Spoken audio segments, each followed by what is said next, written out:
All the prep coming into this, this season, and the dedication in the gym, and the time on the lanes, and trying to better myself, and like finally to see it kind of be put into a place where I had to step up and perform. Like that's where I feel like I was able to rise to that occasion, and so the emotions that to finally do it, actually like be put in that place a few times and fail, and get there and then actually succeed was just like a wave of just.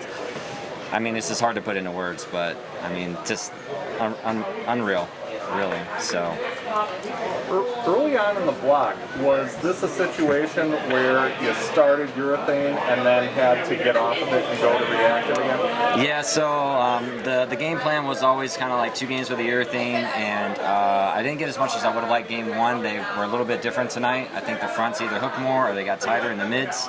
And then when I went to the next pair, there was no urethane on that pair.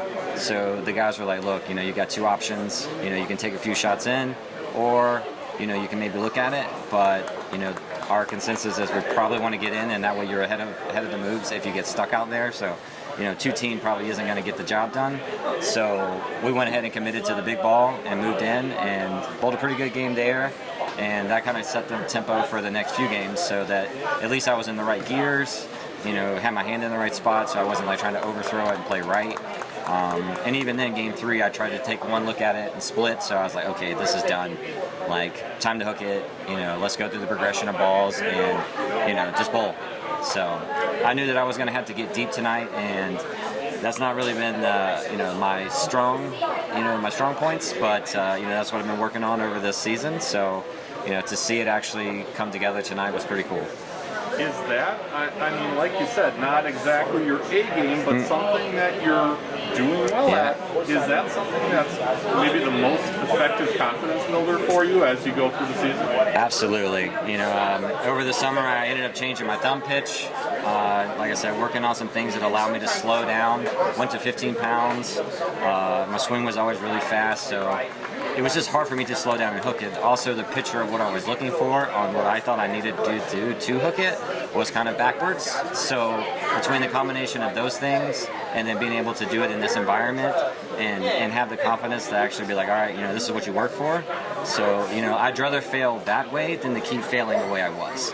And that was pretty cool to actually, like, they go, hey, you're going to be playing 22 this game. You all right with that? And I'm like, 22? Like, all right. Like, well, here we go. So, and thank God that, I've had a couple good shots early, and it allowed me to free up the swing, get my tempo where I needed it to be, and then, just, go to work. So. You've got a lot of work to do yet on Sunday. What's it going to take to win the World Championship, and what would it be like for you? I mean, it's gonna take some discipline for sure. I know over there in the double show it was a pretty big letdown, but I learned something from that. So we're going to drill a couple balls to, compensate the tendencies when I get over there to deal with the adrenaline and all the extra lights and cleaner lane surfaces. So I think the best thing to do is go slower. If I think I'm going slow, go slower than that. And depending on how your thing looks and how much practice we're going to get to start, is going to dictate what my plan of attack is.